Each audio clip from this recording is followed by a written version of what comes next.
Bem, estamos voltando agora no segundo bloco, hoje com a presença do maestro Agenor, e eu o interrompi no final do bloco passado, quando ele estava falando dos resultados da Inquisição na Europa, nessa nossa falta, essa demora para nossa aquisição cultural. É, né? Verdade. Agora, eu estava falando de Portugal, não é que Portugal seja um país inculto, muito contrário. A biblioteca uma das mais antigas do mundo é de Coimbra, né? Lá foi um centro de excelência no estudo das ciências, das artes, principalmente na literatura, né? Camões, né? Fernando Pessoa, mas na parte musical, Portugal não tinha esse grande destaque. Não, e na parte de transferência de cultura para nós. E na transferência de cultura para nós, o que aconteceu? Nós não recebemos o melhor da cultura de Portugal. Nós recebemos degradados, mas não eram degradados políticos. Eram os bandidos, eram ladrões de galinha, assassinos que vieram para cá. Não foram os degradados políticos como aconteceu na América. Conclusão, isso interferiu e muito na formação cultural brasileira. E tem problema? Não tem problema. Porque a partir daí o Brasil é único. O Brasil passa a ser o único país.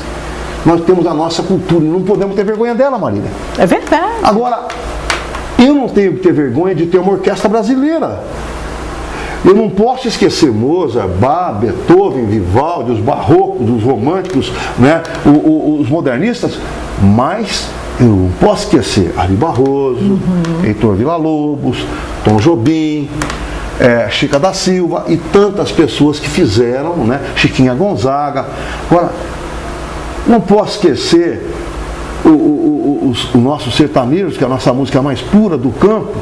E por que eu sou obrigado com a minha orquestra a fazer o mesmo repertório que se faz na Europa desde 1750? Porque eu não posso ter uma orquestra brasileira? E aí a outra questão, eu me apresento na Sinfonia das Águas para no mínimo 5.000 pessoas, às vezes chega até 7, como aconteceu na última. É um público imenso. E ali eu apresento para outras pessoas de grande cultura e me apresento para os manos. Excelente oportunidade que eu tenho para levar um pouquinho de cultura. Excelente oportunidade que eu tenho para quebrar barreiras e preconceitos. Que a pior coisa que existe no ser humano é preconceito. De cor, de religião, de comportamento social. Preconceito é a mazela humana. É a mazela humana por excelência. E ali não. E aí o grande mérito da nossa orquestra, nós conseguimos, em 2 horas, agradar gregos e troianos, que na arte é muito difícil. Qual que é a meta minha quando eu monto a sinfonia? Qualquer que seja o seu gosto, você vai se encontrar em alguma música lá dentro. E a ideia é justamente essa. Então eu faço o Mozart mais gostoso, que tem a ver com o som de agora, porque eu nasci em 1950. Eu não nasci em 1750. Os valores são diferentes. A internet está aí. Né? Tem música de computador, tem DJ, tem um monte de coisa. Eu preciso me adaptar aos tempos, ou com todo carinho, chega um japonês aí, bota um teclado e manda 70 músicas para casa. Então a sinfonia basicamente é isso. É trazer cultura brasileira. Então eu faço o Mozart, eu faço o Beethoven, sempre parte curta, mas eu faço, já fiz Menino da Porteira, né? Mas eu faço Aquarela Brasileira, né? Eu faço Luiz Gonzaga, eu faço temas de filmes, que são a música contemporânea, que nós temos, que é maravilhosa, tem muito mais a ver com a nossa geração. E aí você vai vivendo, é por aí. Mas, maestro, além dessa beleza toda, você tem um outro projeto. Tem. Fale um pouco deste projeto, são suas as palavras. Obrigado, Maria. Mas eu tenho uma história pessoal de vida assim, meio escabrosa. Meu pai morreu alcoólatra. E aí eu falo, bom, mas você vai expor a sua vida? O problema do preconceito, qual que é o problema? Eu não optei por ter um pai alcoólatra. Meu pai não quis ser alcoólatra, meu pai era um doente. Um doente que sofreu terrivelmente, porque nos momentos de lucidez ele sofria, porque ele não vencia. E eu perdi a batalha das drogas do meu pai. E a família arrebentou-se.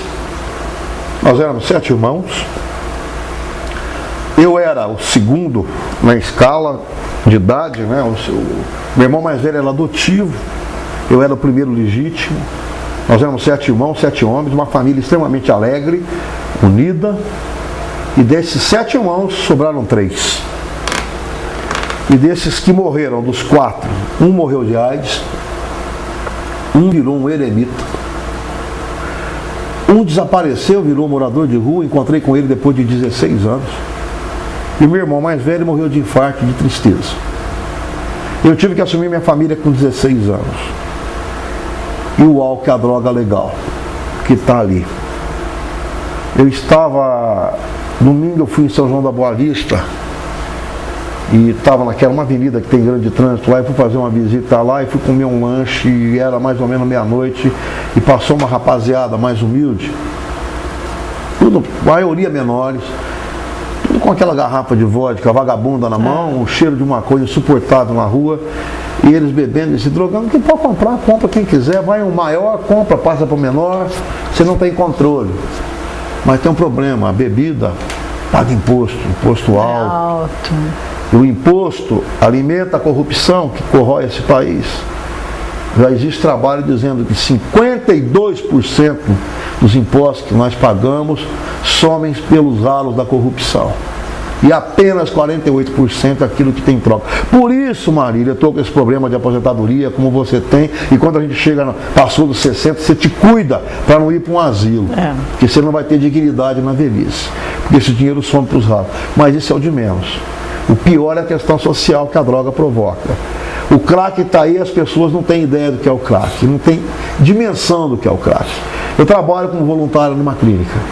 Porque desde que o papai morreu, meu pai morreu, por aos 16 anos, eu assumi a minha família. Meu pai morreu quando eu tinha 42. Foi todo um período de internações sucessivas, casa quebrada, despejo, e o dinheiro não sustenta todo mundo. Desde então eu me envolvi em campanha antidroga. Eu fiz uma série delas, cheguei até a ser indicado para Professor 2000 da Globo, naquela virada do século, eu nem me lembro disso. Eu acho que eu não posso passar pela vida indiferente. E o crack está aí. Na clínica eu me arrepia a situação daqueles zumbis humanos que chegaram lá. E tem uma expressão que eles falam, que fala, beijou a lata, amor eterno.